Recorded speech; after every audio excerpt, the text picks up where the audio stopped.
I have come here today to open your desalination plant, which is the largest in Sri Lanka. And I said together with this and the river for Jaffna we were looking at, in the next few years the water issue in Jaffna will be resolved. When I first came here, the country's economy was tottering. It is not tottering anymore. We have come to agreements with our creditor countries and the bondholders, and we are about to emerge from bankruptcy. We are also at the same time looking at moving ahead. But we can't go back to the old system. If you do so, we'll be taking loans, we'll be running up debt, and I can give it to you in writing in 15 years' time. We'll be in a worse position than 2022. This is why now we have to transform the economy. We have two things to do. One is to carry on with the agreement that we have reached with IMF and has been endorsed by all the creditor countries, including China, and by the bondholders. It has benchmarks, what we must do. As I said, anti-corruption was one of the issues that we had to deal with. But there are a lot more. What is the amount of our revenue should be compared to the GDP? Where should we go? So that agreement has now to be held. You can't move out. The benchmarks can't be moved. Instead of having VAT, if you want to have 200% income tax and you can raise it, that they may allow, if you can do it. But you can't go and remove the benchmark, which is what percent of the GDP is the annual revenue of the government. Then the growth rate. All those can't be changed. In between you can change. So actually, if you look at it, there's very little that you can change from what we are doing here. If you go to touch it, the whole thing will collapse and no one will give us money. So I want to ensure that we carry on with this agreement till 2032. By that time, I want the Economic Transformation Act to take place so that we are converting ourselves into a highly competitive export economy. Those two measures we have to take. If we don't do it, there's no future for us. This is why I want it to continue till 2029 when all this has been consolidated and no one can go and turn it. Why did we have this situation? We agreed with the IMF charge a tax of a certain level. Then government came and election promise reduced it. It is very nice to pay less tax. But immediately IMF pulled out and our revenue came down. It was a matter of time.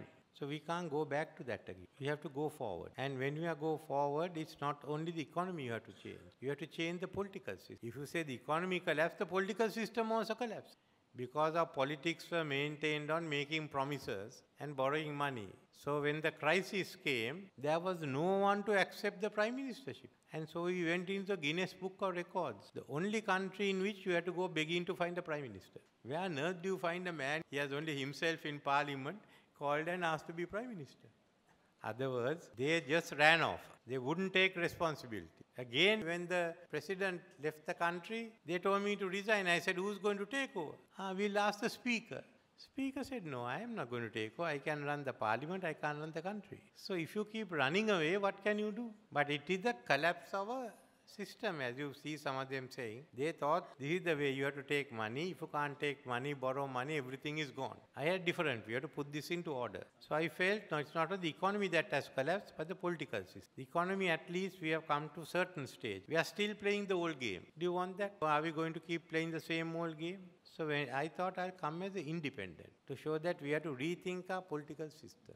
How do we go? Where do we go? So changes are needed in society, in all areas. And many questions we just keep playing football with, never resolve. I don't think there's any single question we have resolved because everyone is afraid who will we annoy. Will someone come and demonstrate outside, call us names? What you need is a tough decision making. We need a new political system to go ahead. We can't go. It's not a question of the constitution. It's not a question of whether the president is there or prime minister is there. It's a question that people here couldn't take leadership and they lack the guts. So what are we going to do? It's the same old game we hear today, no?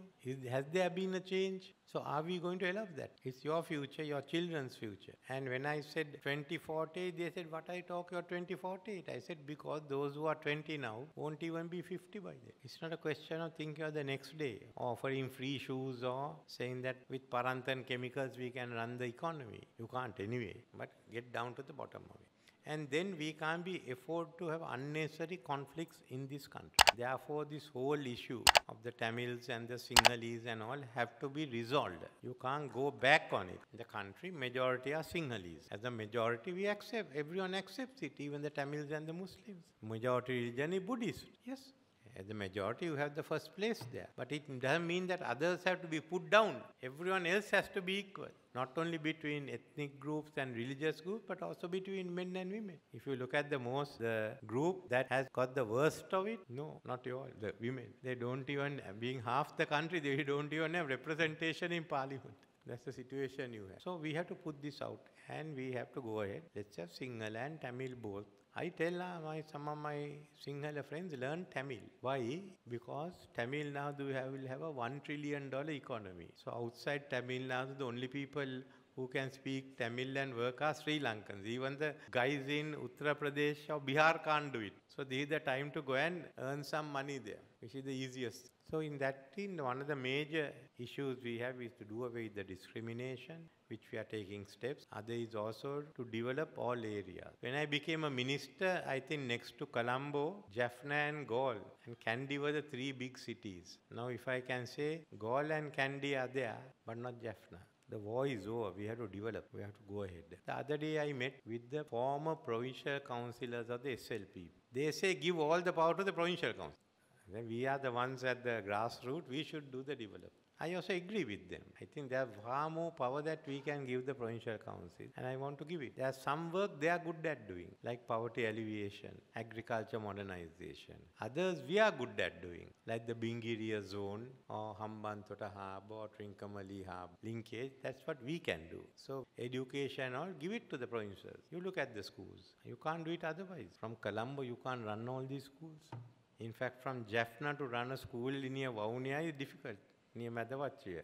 So just imagine what it is like. So we will give powers to them, and I said there will be 10 governments, a central government and 9 sub-governments that will also be doing a lot of the day-to-day work. Go ahead. Now we are about to gazette the National Land Commission and the Truth and Reconciliation Commission. Both of them are there. We want to change the provincial council election system to the original one we had of preferences, but with 2 major amendments. One is representation for women and youth in the provincial councils. Secondly is to allow members of parliament to contest the provincial council and be members of the provincial councils and members of parliament simultaneously. What will end up is that all the chief ministers will also come to parliament, which is good.